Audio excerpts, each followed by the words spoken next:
नमस्कार.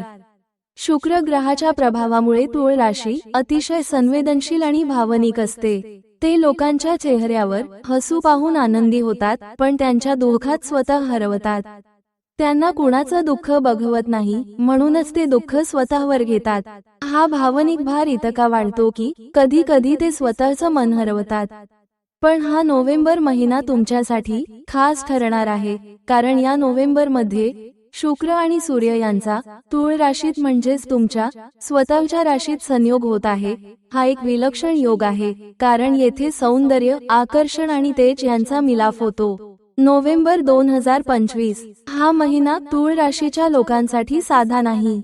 हा काळ आहे भाग्योदयाचा, परिवर्तनाचा आणि एक मोठ्या घटनेचा ठरणार आहे. सूर्य आणि शुक्र एकत्र, स्वराशीतील अद्भुत संयोग. तूळ राशीचा स्वामी ग्रह म्हणजे शुक्र, प्रेम, कला, सौंदर्य आणि समृद्धीचा अधिपती. आणि नोव्हेंबर 2025 मध्ये शुक्र आणि सूर्य दोघेही तुमच्या राशीत भ्रमण करत असतील. ही घटना फार दुर्मिळ आहे, कारण या काळात अवकाशातील ऊर्जांचा संतुलन बदलतो. शुक्र स्वराशीत असताना प्रेम, आकर्षण, सामाजिक प्रतिष्ठा आणि आर्थिक स्थैर्य वाढते. भाग्य बदलायला सुरुवात होते. रखडलेली कामे मार्गी लागायला लागतात. सूर्य शुक्राबरोबर तुमच्याच राशीत आल्यावर आत्मविश्वास, कीर्ती आणि यशाचे नवे दरवाजे उघडतात. तूळ राशीच्या लोकांसाठी हा काळ म्हणजे दुहेरी प्रकाशाचा महिना.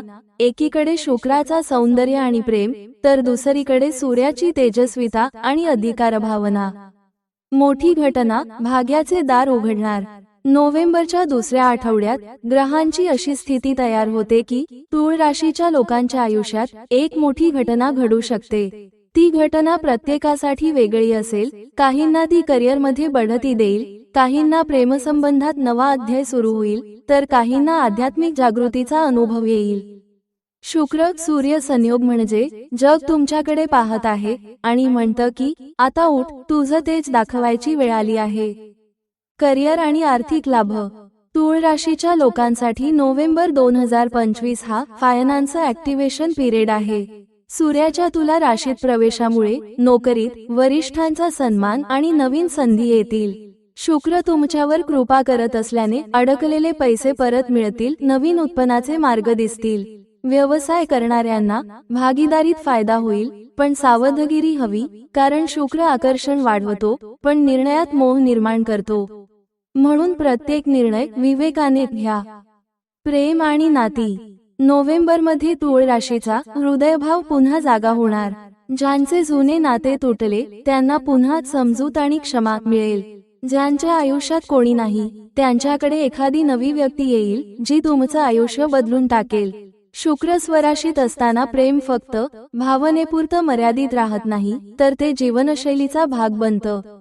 प्रेम म्हणजे फक्त मी आणि तू नव्हे, तर आपण होणं, ही जाणीव या महिन्यात प्रत्येक तूळ राशीवाल्याला होईल. आध्यात्मिकता आणि आत्मविकास. हा महिना तुम्हाला शिकवतो, बाहेरचं संतुलन मिळवायचं असेल तर आतलं संतुलन साधा. सूर्य आणि शुक्र दोघेही एकाच राशीत असताना स्वभावाचा संघर्ष आणि आत्म्याची शांती यांचं टोकाचं संतुलन जाणवतं.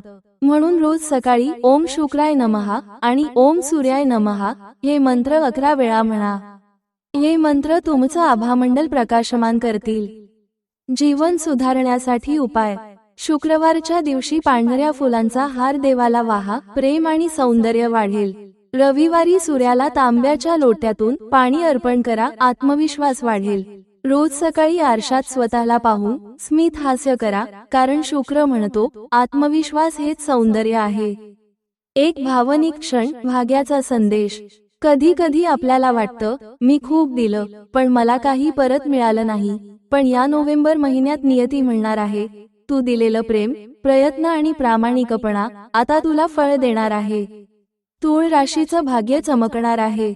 आणि हे फक्त पैसा, नोकरी किंवा यशापुरतं मर्यादित नाही, तर आत्मिक संतुलन आणि आत्मविश्वास पुन्हा मिळवणं हाच खरा भाग्योदय आहे. प्रिय तूळ राशीवाल्यांनो, हा महिना तुमच्यासाठी एक नवीन सुरुवात आहे. सूर्य तुमच्यात आत्मविश्वासाचा प्रकाश पेटवेल आणि शुक्र तुमच्या मनात सौंदर्य, प्रेम आणि शांततेचा सुगंध भरेल. एक अद्भुत शक्ती तुमच्या बाजूने उभी आहे, फक्त तुम्ही तुमच्या प्रकाशाला ओळखा. ओम नमो भगवते वासुदेवाय हा मंत्र दररोज म्हणा आणि पहा तुमचं भाग्य कसं उजळून निघतं. आपल्याला ही माहिती आवडली असेल तर चॅनेलला लाईक करा, मित्रांना शेअर करा, सबस्क्राईब करा आणि कमेंटमध्ये तुमचं मत लिहायला विसरू नका. धन्यवाद.